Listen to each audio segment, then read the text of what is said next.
go. Welcome to that VidBlaster. You another exciting episode. Well, today we're going to do a Q&A session. And so let me stop this thing from going. There we go. A little different. We are trying out high definition video at every level. So we are recording at 720. We are streaming at 720.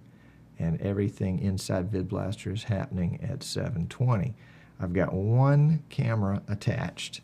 It is a Logitech C920, and it is set up at 720p as well. I'm using one effect module for the chroma key here, and I've got a bunch of players and a bunch of overlays, and a recorder. And that's about it. I've got the VidBlaster Diagnostics module up, which is available only in the broadcast edition, so I can keep an eye on my cores. And looks like all of them are in the 70s. That would be just a guess.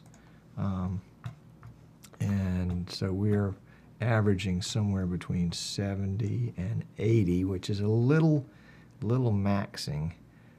You might notice a little bit of frame rate problem here, so we'll have to tweak that and see. There are probably some ways to smooth that out that I just haven't figured out yet.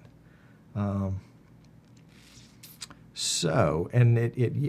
one point I had this PC that I'm using for the broadcast. I had it overclocked and I dropped it back to the stock clock, and I may have to push it back up a little bit again. It's a Intel 2600K, which I think is standard at 3.2 gigahertz, and I think I had it up to 375 or something like that, and that seemed to make a lot of difference. But we will see. We will see.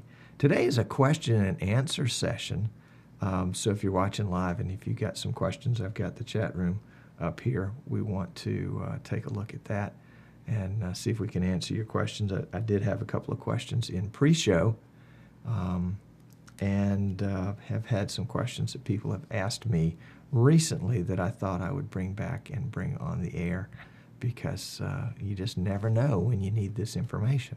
You know, that's the downside to the digital age, is, and I'm sure there are lots of downsides, but I can go to Google, and for example, it's really cold here in Alabama. And the thermostat that I have for my heat pump, instead of telling me the degrees, had two letters, had an E and an R, ER. And I don't think it wanted me to take it to the emergency room, although it was pretty darn cold and it may have needed it. But I went and Googled, what does ER mean on this particular brand of thermostat? And I got my answer immediately. But there is something that I guess I would call sort of accidental or incidental knowledge. And it's when you pull out a book, an encyclopedia or a reference book, and you're looking for something, you're looking for the answer, but you find other information along the way. And that accidental or incidental information ends up adding to your body of knowledge. And so I think in the digital age, we miss out on that a little bit, because we get the answers to our questions a little bit more quickly, or in fact, almost instantaneously. Although, one of the things that I will say the digital age has done for me is that it has helped me to frame my question more succinctly, because if you don't ask the right question, you don't get the right answer. So today is a question and answer session, and I would love to have you ask some questions. We're going to start out today with a question that came up this week, and does not have anything to do with the Skype session that we had last week. So if for Bob, you were our Skype guest last week, this is not intended at you. But it was like, do's and don'ts. What are the do's and don'ts for a Skype guest? What do we want to make sure that our Skype guests do, or make sure they don't do, in order to ensure a smooth guest experience? And I think number one on my list, and then of course you've got audio and you've got video. And so let's start with the video part. Number one, and I saw this in a show this week, and I was screaming at the screen, you know, close your curtain. A guy was sitting in front of a window, and sunlight was streaming through the window, so he was essentially backlit. As a result, the wall behind him was really bright. I mean, the window was really bright, and his face was shaded, was darkened, and you could not make out his features. And had he closed the curtains, it would have been that simple. Obviously, a backdrop better than curtains would be nice. You know, a bookshelf or a fireplace or something like that makes a nice backdrop if you don't have a green screen around. But by all means, Skype guests, watch your lighting. Pay attention to your lighting, because your lighting is really important. Last week's show, there was a lighting difference between me and my guest. He was brighter, I was dimmer. And that was, I should have pumped up my own video, adjusted the brightness or the contrast or the white balance or whatever it was needed for me to begin to match his a little bit more. And that would have made for a little bit more appealing, visually appealing broadcast. And I know when I watch a broadcast, and you're probably the same way, because you know we're kind of in the broadcasting business, whether we do it for fun or whether we do it for fee, we're still in the business. We are critical of other broadcasts. And so if we see something like a poorly backlit subject, we stop paying attention to what's being said and we focus on the anomaly. For example, today's broadcast is a good example. We've pushed up to high definition, and so for the live broadcast, our frame rate has slowed from 30 to maybe 15 or something like that, which is really not acceptable. But I thought I would experiment with it, and we would see what would be going on. It'll be interesting to see whether the recorded version of this show has the same kind of frame rate anomaly as what we're seeing now. Another thing for a Skype guest visually is for them, and I know this sounds kind of silly, but I've seen some shows where the Skype guest has been unshaven, disheveled, and unless that's your look, unless that's your signature look, and kind of everybody knows you as the mad scientist look, that doesn't work well. You need to present yourself as if you were going on CNN or Fox News. And so, you know, make sure your hair is combed, make sure you're freshly shaved. If you're a woman and you are used to using makeup, make sure you're made up the way you normally would be. You know, put your best foot forward visually. Don't wear a T-shirt that says, you know, some obscene thing on the front of it. Dress nicely. It really does make sense, and it makes you a more credible guest. Unless, of course, again, you're a rock star and that's your look. But I don't think too many of us are rock stars, at least not yet. The third thing that I could think of for a Skype guest, and it impacts video and audio, is a lot of times Skype guests may be calling from their home or from their home office, and may be working off their home's internet connection. And for example, I had what was it? Oh, it was called Talking Soccer TV. It was an interview show that I did about 3 or 4 years ago, where I would get on it. It was a weekly show, and I'd have soccer coaches on the show as my individual guests, and then I'd have a whole group of them come in for sort of a bull session. We did all this via Skype. And inevitably, one of the coaches would have some kid in his household that was downloading a movie or, you know, doing Netflix online or something like that was eating up his bandwidth, and he would freeze or his audio would cut out or something like that. So if you're a guest on a show, make sure that you've got adequate bandwidth, and that nobody else is going to be doing anything that's going to be taxing the bandwidth there at your location. You know, obviously you can't control what goes on between you and your broadcast, but you can control what goes on in your household. So be real cognizant of that. The other thing, the advice that I would give as a guest is don't monitor the feed in the show video. in the show player, whatever the show is. Don't watch the show while you're on the show. If your host is giving you return video, hopefully that'll be return video from the show so you can watch the show that way. But don't monitor the show yourself. Number one, it's going to be a delay. And number two, you're going to eat up some of your bandwidth. Now, Skype will adjust what Skype does based on the bandwidth available. But the last thing you want to do is degrade your audio or degrade your video because you've made a bad choice and eaten up some of your own bandwidth as a result. Now, the same would be true to, don't be running Photoshop in the background. Don't run, in fact, if possible, don't run any other software so that you've got the optimum setup. Now, if it's a show like this one where we have a chat room, by all means, yeah, keep the chat room up, but, don't have 6 different windows of other things going on, or excuse me, 6 different tabs depending on your browser, because that will eat into your CPU cycles. And you want your CPU to have as much horsepower as it can to produce that good video image going back. So far as audio is concerned, obviously, and I can see I've done it today. Here in my studio in my home, the door to my studio is supposed to be closed every day, and my 2 Jack Russell Terriers are supposed to be put away because right about now, the postman comes through, and those 2 little rascals recognize the noise, the sound of that truck, and they will start yapping. So if you hear yapping in the background, it was because I screwed up. Number one, I didn't close my door, and number two, I didn't put those guys up. So we'll just hope that maybe today, being a snow day, that they'll either come late or perhaps not at all. But that's a good example of, make sure the puppy dogs are put away. Make sure the cell phones are put on mute. Make sure the kids are playing in another part of the house. If there's a regular landline telephone, make sure that that's silenced or unplugged and taken to another room so that you don't get any kind of interruptions like that if possible. It appears extremely amateurish and maybe a little endearing too, but when that kid runs behind you, screaming and hollering, that takes away a little of the professionalism from the broadcast, as do the Jack Russells yapping at the postman, that's for sure.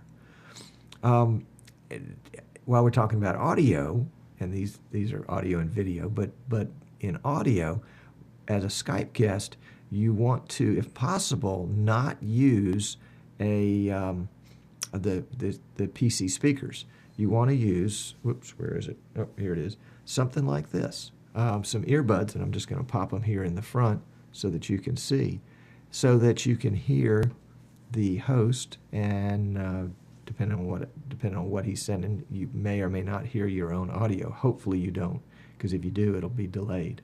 But if the host has got video that he wants to show or some music he wants you to comment on, you need to be able to hear it. But it's best that you not hear it through your PC speakers, because your microphone can potentially pick that up, and that can give you an annoying echo or worse than that, feedback. And if you're taking your interview on a laptop, you probably want to try not to use the built-in audio on the laptop, and better have a mic of some kind that you can use, because I think typically that will give you better audio. The microphones in laptops, I don't know for sure, but I suspect are condenser types, which will tend to pick up all sorts of noise. And so you would like to have a dynamic mic if you can, because that will help you a little bit. Let's see, other Skype caller no-nos. Let's see if anybody else here mentioned any in the... oh, that's right. One of the viewers that's watching now has indicated that if you are using Skype, you do need to show that Skype logo on the guest. That is one of the conditions that you agreed to when you agreed to use Skype, was to show the Skype logo, and I think I was negligent in doing that last week. So my apologies to Skype, and Skype, we used you last week. There's your credit for that. but you do want to make sure that logo is there so that you don't lose your privileges. I haven't heard of anybody losing them, but you don't want to be the first one. You don't want to be the test case. So those are some tips and tricks for Skype guests to put your best foot forward on a Skype call. One of the other questions that we had, and this one's going to be a lot of fun to answer, was about a whole different ball game, and it was a ball game. It was if you are doing broadcasting and you are charging a fee for it, and someone asks you to come make a proposal to broadcast a American football game. So that's going to be a game at an outdoor venue, probably about 3 hours in length, plus or minus, and they want to do a 4-camera shoot. So you're going to have 4 camera folks. You're going to have a technical director, probably yourself, to run the PC with VidBlaster on it. You're going to have a couple of announcers, a play-by-play guy and a color guy. You may have a spotter, somebody that can help the announcers figure out who is who as quickly as possible so they can talk about them properly. You might have a statistician. You might have, you're probably going to need some gophers, some runners to communicate with coaches down on the field. If you're doing any kind of remote interview at halftime or post-game, you're going to need folks for that. So you're talking about a pretty big crew. Let's say it's a sort of a skeleton event where you're going to have 1 announcer and 4 camera guys and yourself as the technical director there on the PC. So that's 4 camera guys. You're going to have them there for probably 5 hours because it's going to be set up and clean up afterwards. And you're going to have to pay them probably $100 a piece. So you've got $400 in camera guys right there. You're probably going to spend $200 or $300 on an announcer, so you're up to $800 there. A gopher, you can just feed them some peanuts and Cokes, and they'll probably be happy. So you've got, let's say $1,000 in personnel. Then there's the question of the internet connection. Are you providing your own internet connection, or are they providing it for you? Well, if it's going to be a big event and you're counting on a 4G hotspot to do it wirelessly, don't, because everybody in the stadium is going to have their 4G cell phone with them, and they're going to be, checking Facebook or watching something else or doing something, and they're going to be eating up a lot of available bandwidth. So even if you went and did a 4G hotspot bandwidth test the day before or even the morning of the event, things would change dramatically when you end up with, even 3,000 or 4,000 people in a venue. Certainly more than that, it would impact it even more. So you probably, if you can, want to plan on a hardwired connection. Now, if you need to furnish that, then you're going to have to set that up, several weeks in advance. I've done that before at a football stadium and had to contract with AT&T to drop a DSL. That was the best we could get. Of course, that was 3 or 4 years ago. It's probably different now. But to drop a DSL line in there, and we had I think 500K down and 250 up or something like that. Boy, that was a challenge to stream with that kind of overhead. But we had to pay for that. We had to pay installation. We had to pay the monthly charge, and so there was definitely a hard cost involved in that, no doubt. And then there's the cost of your equipment. Do you have to buy new equipment to expand in order to meet this need, or do you have all the equipment readily available? You have to figure wear and tear on your equipment and eventual replacement. So you may want to say, okay, well, it's the equipment that has a value on rental of $100 an hour, and it's going to be there in use for 3 hours. So there's $300 more to put in terms of your costs. What are the raw costs that you're involving? So we're up to $1,250, $1,500 in raw costs. More than that if we're providing our own internet, and and that's just getting everybody there, getting everything set up, and getting ready to go. How do you figure out what to charge for that kind of event? And that's really the question. And there are two ways to do it. We've obviously started down the road of doing it based on cost. What is my cost, and therefore what do I have to charge in order to cover my cost? And in some ways, and I don't mean to offend anybody when I say this, but that's sort of a pauper mentality, a poor person's mentality. What's the least I can do to get by? And I would suggest that you might consider the value approach. What is the value of the broadcast? What's the value of the broadcast to the folks that are putting on the event? What are they getting out of it? Do they get a wider reach for their audience besides the folks that are present? Do they are they the first ones on the block to do this, and therefore it's a new thing and something that they can be the first kid on the block with this new toy? Are they gonna advertise a product during the game? They themselves, if it's a professional league or semi-pro league. A couple of years ago, I did one game, but it was one of these what do you call it? Lingerie football, lipstick football, where girls play football dressed up in bikinis. Yeah, I know. I did one game and I realized I was not cut out for this. I am not the strip club type. But they were, basically it was a league. I think they called it lipstick football or something like that. And they had 4 teams in the league, and each team, I think, was made up of strippers from a strip club. And so they were essentially, each team was promoting its own club. I may have the story wrong on that one, but that was what I understood was happening. And seeing the girls, I could see where a lot of that would be. Now the linemen were different. They were definitely not working at the club on the stage. They had been working at the club unloading liquor, but they were not working on the stage. But I digress. Excuse me. The value to them was that, number one, they were able to promote their league so that more people would come out and watch, and number two, they were promoting their club. So they got kind of a double whammy out of it.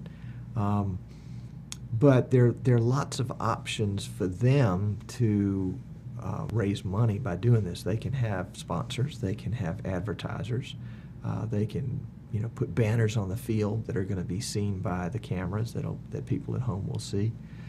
So there's benefit to them in doing this. I mean, if they play it right, if your client plays it right, he or she or that organization can make some money off of your broadcast.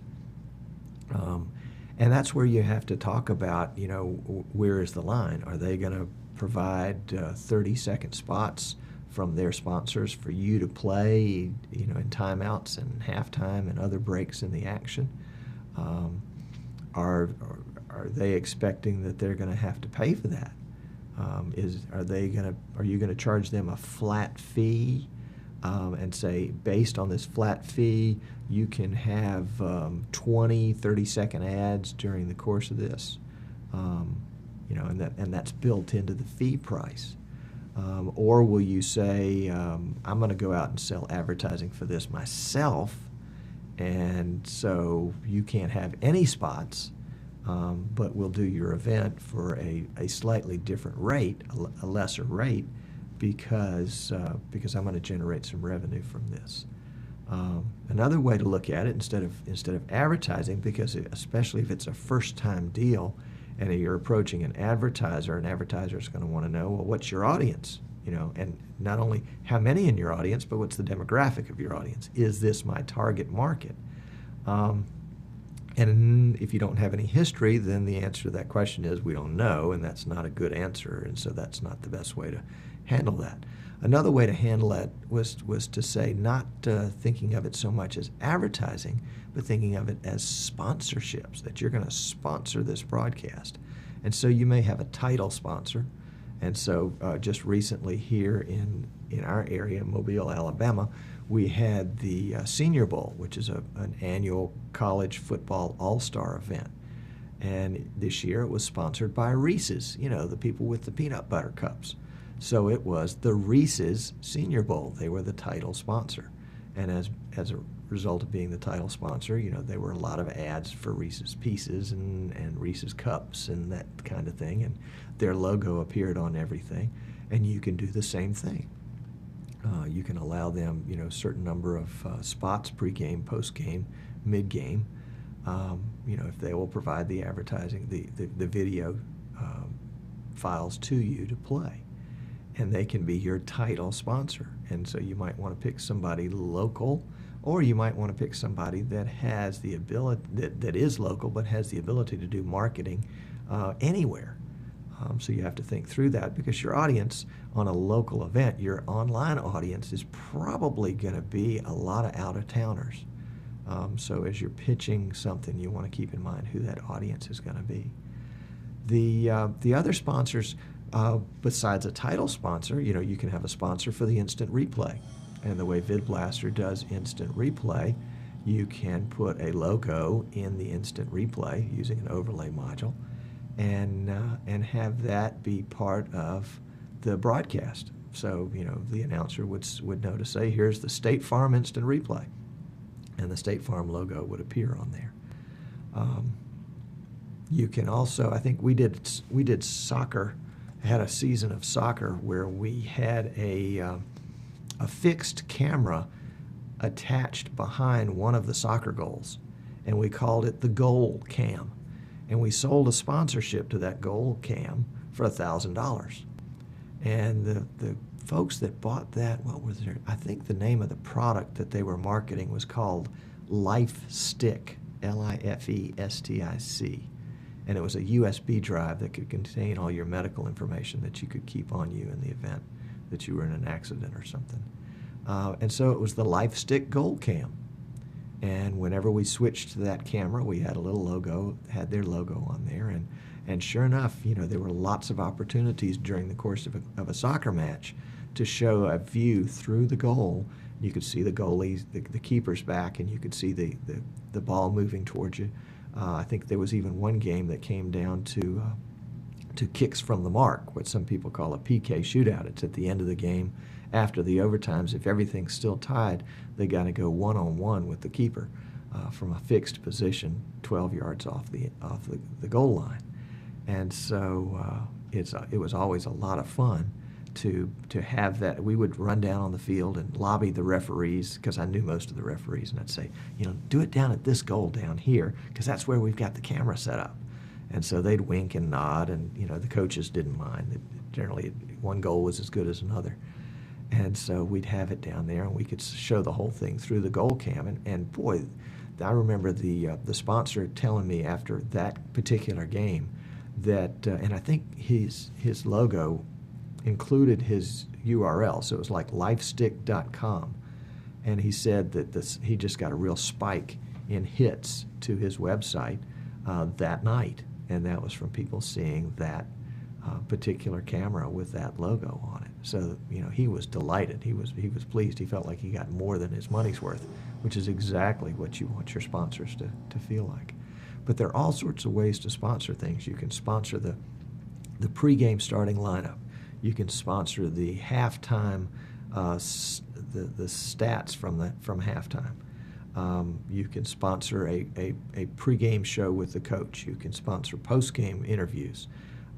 Lots of different ways to sell sponsorship so that the sponsors can have some recognition. Our local football team here in my town of Fairhope does online streaming of the games, and they have a sponsor for each quarter. And so the first quarter is sponsored by so-and-so, and right up there on the scoreboard for that quarter, it has the logo for that particular sponsor right up there next to the team names and everything. And then they have a different graphic that they use for the second quarter and different for the third quarter, that kind of thing. So there, you can be creative and find lots of different sponsorship opportunities. It's a little difficult if it's a one-shot deal, but if you get some sponsors on board, and if you're doing all sorts of events, and let's say you're doing sporting events, and then maybe you do some music venues, those kinds of things, you can carry your sponsors forward from one to the other and make them a package deal. Now, your client for that athletic event doesn't have to know that you're already bringing sponsors to the table and that maybe you've got $1,000 worth of sponsorships in your back pocket. So you've covered almost, well, 2/3 of your $1,500 expenses. So you only need $500 from your client in order to break even. But we'd really like to do more than break even. If we're going to go to all the trouble to set all this stuff up, we really want to do better than that.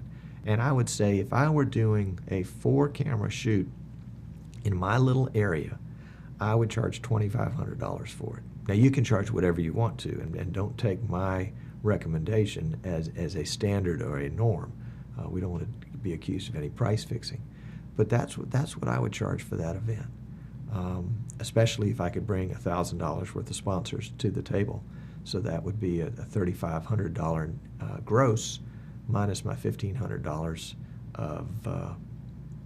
of hard costs, and that leaves me a gross profit of $2,000 for an event.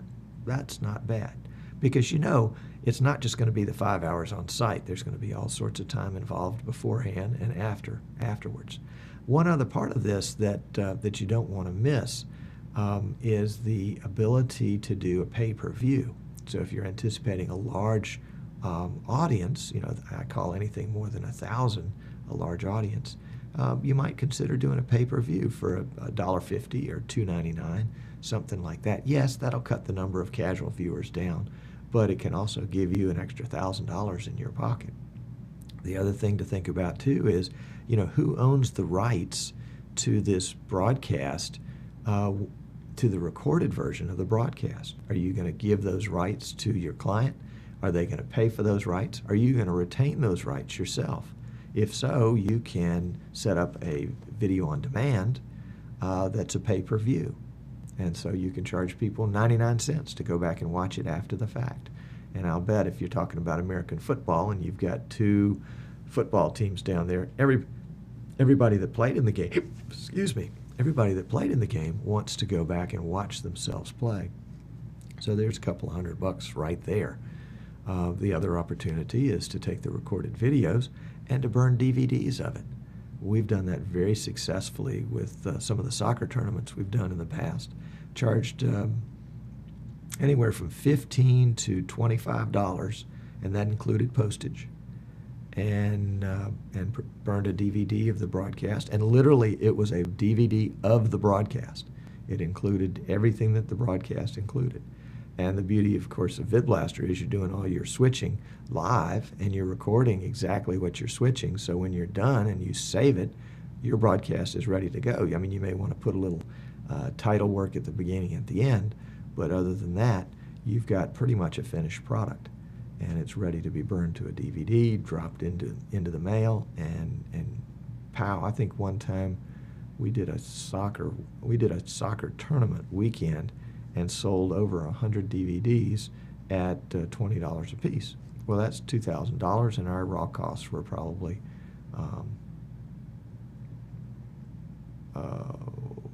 maybe $100. Well, probably was more than that when you include the postage. Because postage was, postage was probably 75 cents US, and then another $1 for the CD, for the DVD. Anyway, we did well, suffice to say. So there are lots of different pieces to the puzzle. Each one of the pieces can produce revenue, and the trick is to try to identify as many of those in advance as you possibly can, and plan for them. And if you're going to, if you're going to give away one of those pieces of the puzzle to your client, make sure you include a value on that, value that you might have had you kept it for yourself and been able to market it yourself. So that's a long answer to a question. And for those of you that are not interested in sporting events, the same thing will work in all sorts of events. If you are streaming a concert, you can do the same thing. You can go to the lots of different local businesses would probably love to be associated with something like that. I can think the local music shop would love to have their name associated to it, whether it's a chain like Guitar Center or a mom and pop guitar retail store. I mean, you think about it, you know, or the local audio-visual rental place. I mean, there are lots of different opportunities. You just have to kind of put your mind to it. Let's see. Looking here at the chat room, all I see is comments about the lingerie league. So those guys, they didn't get too far past that. That's okay. We're not doing lingerie league today. Yeah, I do see some comments too when we were talking about Skype, and one of the comments was to remind the guests to look at the camera, and that's great, and that's, you know, that's the way this show is done. Not all shows are done like that. Some shows, you know, people do it as if you were a voyeur watching a radio show, and so you'd see somebody talking into a microphone, and they've got, you know, some fancy background, and then you know, their guest may or may not be looking into the camera. But whatever your standard is, just make sure your guest understands what your standard is, so that they can do what you expect. We had a great interview. One of the early shows in this VidBlaster series that I did with Martin Kay out of England, and we set it up so that we were both sort of looking off to the side a little bit, and it appears that if we were, you know, kind of looking a little bit at each other, and that was kind of an interesting approach. If you're going to set that up, then obviously you want to set that up in advance. You know, the way I'm set up right here, I've got my camera obviously right in front of me, but right below the camera is a monitor. And I don't have a second cam set up in the studio today, so I can't show you. But in the monitor, right in the center of that, well, actually there are 3 monitors, one in the center, one on each side. The one in the center is where I'm running VidBlaster, and right in the top center of that is the program, the monitor module that shows the program, that is that which is being streamed and recorded. And so I get a chance to take a look and see how I am. Sometimes if I'm pointing, you know, stage right and I mean to point stage left, I've got to catch myself. If I want to point to my email address, I got to remember to point with this finger and not with this finger, even though that's what it would look like. And so being able to see myself helps me cue that kind of thing up. But you want to remember as a host not to watch your own video, because, I mean, unless you want that to be seen, but record a couple sessions and see what it looks like. And I think you'll find that when you look directly into the camera, or close to directly into the camera, that you will have a more appealing broadcast, I think. When I look down, you can tell I'm looking at the screen right now. When I look at the screen, even if I've got my head up, you can tell where my eyes are, and when my eyes come back to the camera, you can tell where my eyes are. Well, maybe you can, maybe you can't. Let's see, checking the comments here in the chat room. Okay. Good question here about VidBlaster and sporting event and instant replay. The instant replay, VidBlaster's got a couple different types of instant replay. There's one that basically just replays the last 30 seconds at regular speed. And that one is something that typically can be handled by the same person that handles switching cameras and running the overlays and that kind of thing. But if you're doing the instant replay, the slow motion instant replay, that takes a dedicated operator. And the way the VidBlaster license is set up is that only one person, the licensed user for VidBlaster, can use that program on that PC at that time. And you can put VidBlaster on as many PCs as you want to, but if you're the licensed user, you're the only user that can use it. That would be akin to a driver's license. That's a good example. You can own 5 cars, but you can't let your son drive your car with your driver's license, because if he gets pulled over, he's going to get arrested for not having a license. And you can drive any of those cars you want to because you own them, and it's your license. but you can't give your license to somebody else and allow them to drive your car. If they drive the car, they have to drive with their own license. So if we were going to do instant replay, we would need that probably on a second PC, and the operator of that second PC would have to be licensed in order to use it. So it's a little tricky with that licensure. If you have questions about that, shoot me an email. The VidBlaster also comes in a, well, I think what we're talking about now is a personal license. It also comes in what's called I think it's called a desktop version, where anybody can walk up and use it. But the license for that is more expensive, obviously, because you're allowing more people to use it. And it would be the kind of situation if you wanted to rent your VidBlaster setup, you'd have to have a desktop license. That way anybody that used it could use it with the desktop license. So the licensure, you want to make sure that you pay attention to. And that's how that would be handled. Let's see, question and answer session. We're still rolling along here. Somebody asked me a question, or actually this is not a question, but it was something that I read recently or perhaps heard discussed about the Logitech cameras, and I'd be interested in getting some feedback from the chat room and feedback from you if you're watching me later on YouTube, what you think about this. I have heard that as Logitech webcams age, that they begin to lose a little bit of their crisp video quality. The camera that you're watching me on right now is about probably a year and a half old, maybe. Not quite sure. I'd have to go back and check. And some of the comments in pre-show talked about how it was a little fuzzy. What Charles called the Doris Day look.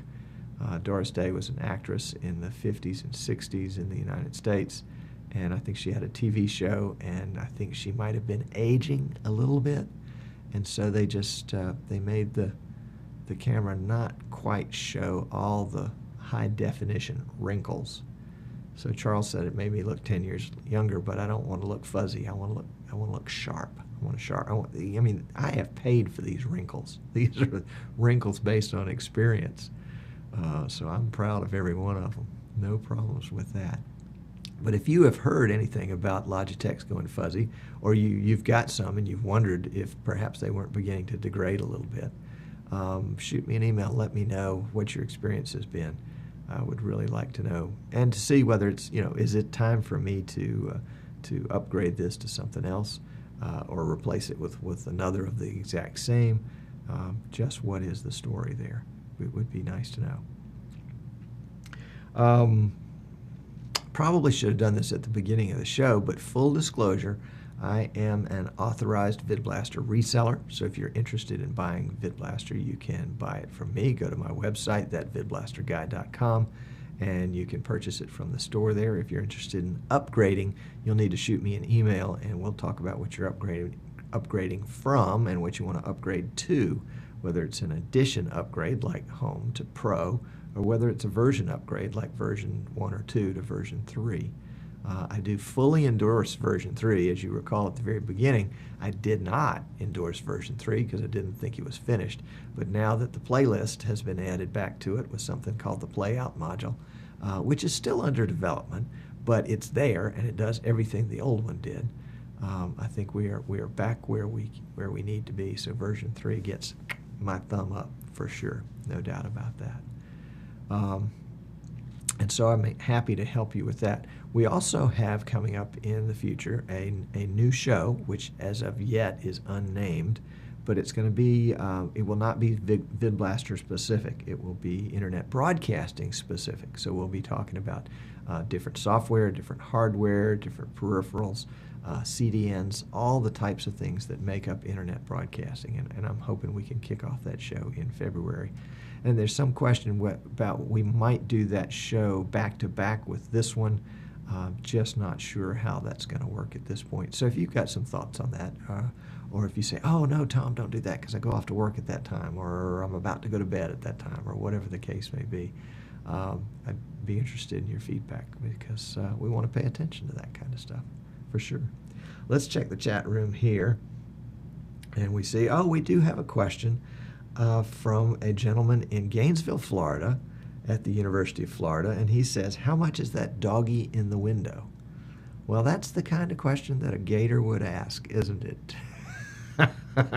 I'm sorry, I couldn't resist. Oh, my goodness. And another comment in the chat room says, Tom, if you want to look sharper, you need a better camera. Parts of the background look sharper than you do. That's interesting. That's interesting. And that's probably, I think I've got the camera focused, but it may be that this is as good as it gets. We'll have to see. And somebody else suggests using a DSLR. That would be interesting. And oh, I see. The Gator says, no, that was Doris Day's song. How much is that doggy in the window? Okay, I thought he was asking a question based on the fact that today is a question and answer session. I see. Okay. Well, that's an LOL on me. LOL on me. There was another question here. Let's see. Are there plans to integrate or use an encoder in VidBlaster other than FMLE? That's a great question. FMLE is a separate piece of software, a free piece of software. You can download it from Adobe. It's called Flash Media Live Encoder. And FMLE is what VidBlaster counts on to encode whatever you are streaming or recording. If you are sending it out, if you're streaming it somewhere, you've got to encode it. And VidBlaster counts on FMLE being present if you're using one of the built-in settings in the streamer module, or you can use FMLE separately. Or you can use a separate encoder, which you might be able to find for free, like FFmpeg, or a separate encoder. For example, today we are switching and doing graphics and recording and doing chroma key with VidBlaster, but we are using Wirecast to do the streaming. And Wirecast is a competing product to VidBlaster in that it does chroma key and picture-in-picture and switching and all that kind of stuff, but it also has an encoder built in. And so basically we are sending, using the output module to send a virtual video through the VVD to Wirecast, and it's picking that up and then streaming it to two different locations. One is our Decast main feed, which is today HD 720, and then a Decast iOS feed, which I think is like, I don't know, it's really small, like 144 or something like that, really teeny, intended for phones or for folks that have to watch us on a 3G connection because they may be in their car or elsewhere, or watching on their iPad. That's another good use for it. Excuse me. So at this point, there was some rumblings probably about a year and a half ago about using VidBlaster, about incorporating an encoder into VidBlaster. I haven't heard anything more about that.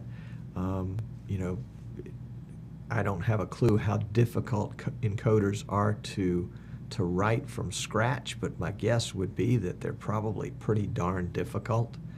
And so, you know, if VidBlaster, and this is just me talking, I certainly don't represent VidBlaster in saying this, but if VidBlaster were to incorporate an encoder in, it might be something that would have to be licensed from someone else, and therefore, you know, we would expect, you know, there might be a price increase as a result.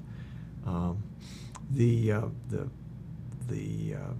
Wirecast that I'm using is the Wirecast Pro, which is their $1,000 package. It was given to me as a test. I guess complimentary. I was comped. That's what it was. Yeah, it was a complimentary copy for me to test and to talk about and to report back. There is also a Wirecast version that is about $500 that would do essentially what I'm doing right now because I'm just using it for the encoder. And to my knowledge, there is not a Wirecast version that is less than $500 that would have the encoder in it. But there may be other encoders in that, and when we start our new show, we'll be taking a look at encoders, particularly to see today I'm using Wirecast 4.2. There is an upgraded version 5.0, or maybe at 5.01 now, I'm not sure. And supposedly there have been some major improvements in the encoder in that, where they've gone, today we're using the H.264 protocol encoding, and that they have gone to, I think it's X.264, which is sort of a hybrid version, which is much more efficient, from what I understand, in CPU usage, and also in bandwidth, so that you can, if I understand, and I haven't used it, so this is just hearsay, but that what I understand it means is that as an encoder, you can encode a better quality file at a lower bit rate using less CPU. And so that's sort of a win-win all around, because the encoder is a big part of your CPU usage, especially when you get up into HD, which we are doing today. So we're streaming HD using Wirecast. VidBlasters, we're using it as our switcher. We're recording in VidBlaster HD, and that's that setup. Let's see if we've missed any other questions here in the chat room.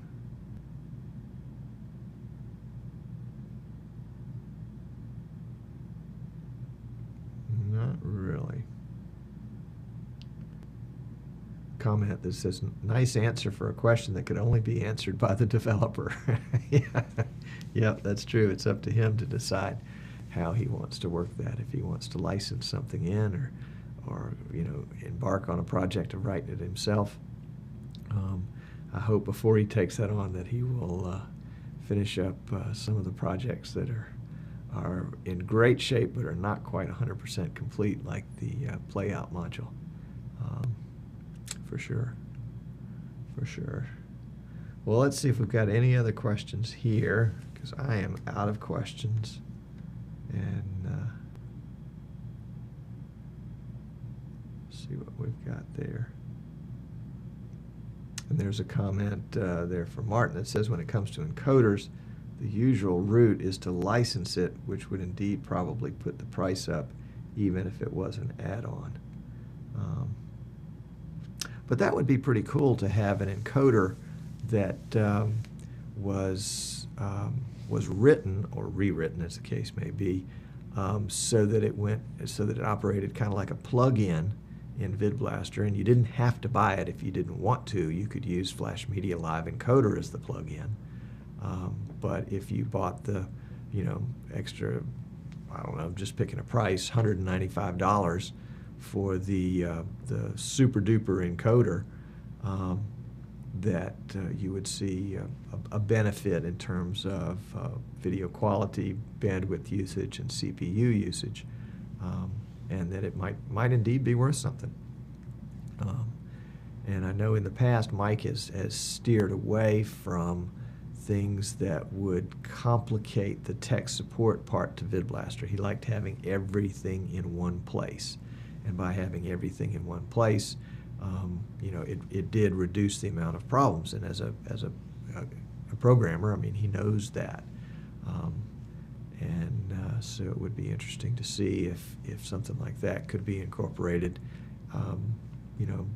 As it would, I guess, if the encoder was a command line version, like Flash Media Live Encoder can be used in command line format, FFmpeg can be used in command line format. If the license for the encoder, let's say if it was a really, really good encoder, and it could be used in command line format, it would be invisible, and the settings for it would be built into the streamer now, in the same way that the settings for Flash Media Live Encoder are built into the streamer.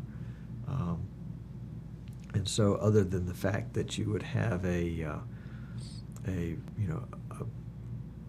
bonus in terms of video quality, bandwidth usage, and CPU usage, you probably wouldn't know it was there. That would, for me, I think that would be sort of a best case scenario.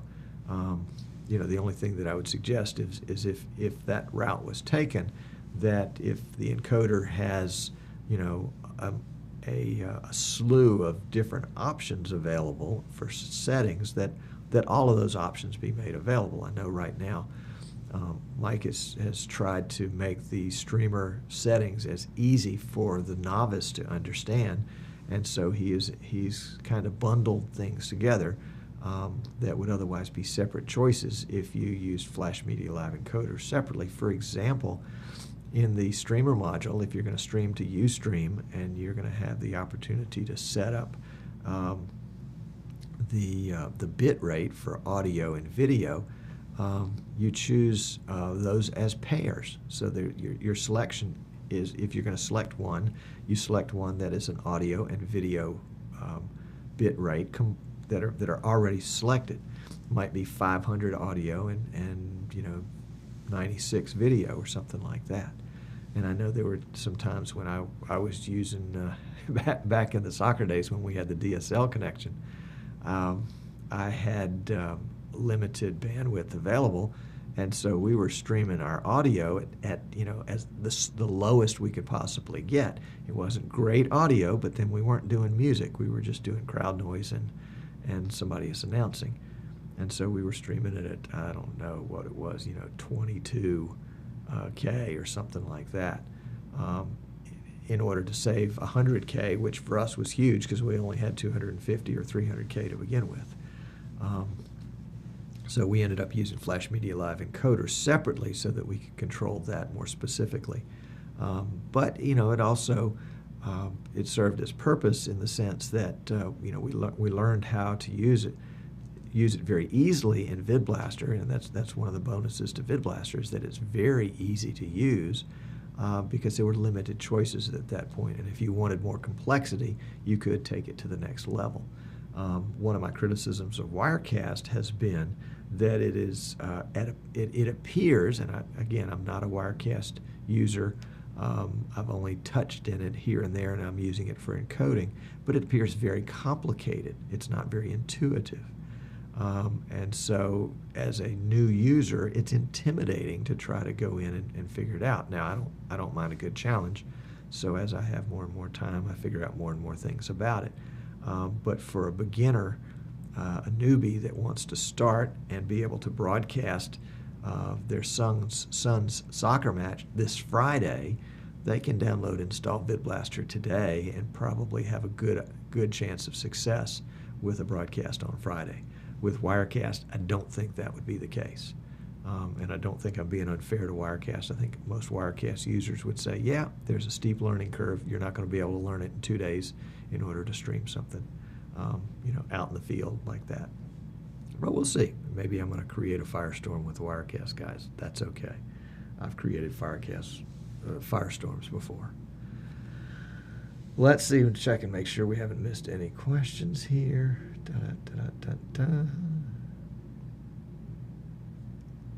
Do appreciate the guys in the chat room that are pegging questions, and they're having a good chat amongst themselves. That's always fun when that's the case. We are using Chatwing, chatwing.com for our chat room today. We're using Dacast, DACAST.com as our encoder, as our CDN. We're using Wirecast as the encoder and VidBlaster as the streamer. We've got a Logitech C920 cam as our one and only cam today, and a Behringer X1204 USB mixer with all sorts of other stuff, and that'll come on the closing credits because we're getting ready to close out. Thanks for tuning in today. If you're live, hang around for the post-show. It ought to be an interesting discussion about this HD experiment. Look forward to getting some good feedback on that. And I hope to see you next Wednesday at 3 o'clock for another episode of That VidBlaster Guy. So, with no further ado, I'm going to slip out of here, and I'll see you next week.